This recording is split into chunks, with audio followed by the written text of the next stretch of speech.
The 14-0 Katy Tigers took on the 12-2 Johnson Jaguars from San Antonio, a squad that had beaten 3 San Antonio area teams that had won district titles. Well, let's go to the highlights and find out what happened right here at Reliant Stadium. Katy coming out of the tunnel looking for their 12th state finals appearance in the last 21 years. Simply amazing. But they would have to beat the Jaguars, who are the Cinderella team of the state. No question about it. All signs before the game indicated a big Tiger win.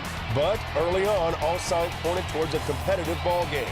Johnson stopped the Tigers on their first possession and caught a break with a bad snap on a Katy punt. Even though this ball was caught, it was still well short of the first down, and that gave the Jaguars the ball around midfield and left the Katy Tiger mascot in a not-so-holiday mood, but he wouldn't have to worry too long. Johnson could not take advantage of the mistake as quarterback Hunter Ritterman was sacked by Colin Wilder on 4th and 1. Little did any of the 17,000 fans know that Johnson would not take another snap in Katy territory until the 4th quarter, and by then, the game had been long decided. On the Tigers' next possession, the running attack got going. First, Kyle Porter dragged a Jaguar defender about 5 yards for a first down. Then, Lady Bird Johnson learned the 2 scariest words in Houston area high school football, Rodney Anderson. He plows his way into the end zone for a 3-yard score that gave Katy a 7-0 lead after the first quarter. Katy quarterback Garrett Dorn was just 3 for 9 passing for 29 yards, but one of those completions was to Logan Oddie. Nice grab to move the chains. The drive stalled, but Manny Mendoza hit a 47-yard field goal to give Katy a 10-0 early lead in the second quarter.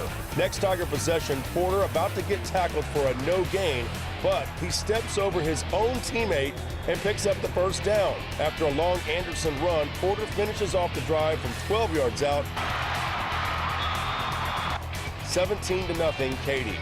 Johnson was unable to ever establish their offense as play after play, they went for no gain or less. And a pass that could have been a big play in the first quarter was dropped. In fact, Johnson did not get into positive yardage until there were about 5 minutes left in the half. While Johnson struggled, Anderson was busy running around and through the Jaguars as this 77-yard touchdown run put Katy up 24-0 heading into the locker room. Johnson as a team could not reach 77 yards of offense until their final drive of the game. The second half was a complete landslide for Katy as the Tigers scored 3 touchdowns in a span of 4 minutes. Anderson started it off with a 5-yard touchdown run into the umpire. Porter scored from a yard out, and then Trent Finley got into the fun with a 1-yard touchdown run. Anderson ran for 225 yards on just 17 carries. Porter had 128 yards on 14 carries. That's more than 11 yards per carry for those of you scoring at home. Both got to enjoy the fourth quarter on the bench, raising their helmets in tradition and in a toast. Anderson and Porter were quick to point out that none of their yards would have been possible without their big offensive line. We give a lot of the credit to our offensive line and our fullbacks for doing a great job of blocking for us.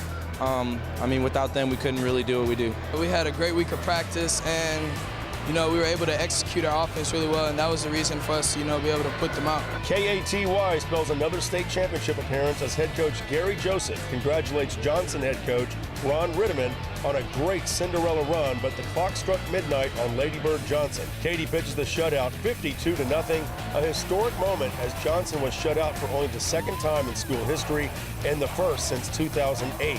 That was the first year of the program. We knew we had to make some stops. We knew that they had a good offense, and we knew that, I knew that, we could move the football, and we just had to sit there and get back in sync and get in rhythm and stuff. But, it was kind of start off poor kickoff coverage and, the punt. I think once the nerves got out of the way, the kid played well. And we didn't play our best, but I give them a lot of credit for that. I'm still real proud of what our kids did, what they've accomplished, and this is going to sting. It's going to sting for a while, but we're going to be okay and look back on this and say it was a great year. Final numbers to throw at you, 486-9. Yeah, that was the rushing totals that Katy was able to put on Johnson. In fact, they had 31 first downs to only 6 for the Jaguars. So very impressive for Katy, who also pitches the shutout in this 52-0 victory. Next up for Katy will be the Cedar Hill Longhorns. The game will be played at AT&T Stadium, home of the Cowboys up in Arlington. We'll have it for you here on Max Prep Sports. I'm Jeff Power here at Reliant Stadium.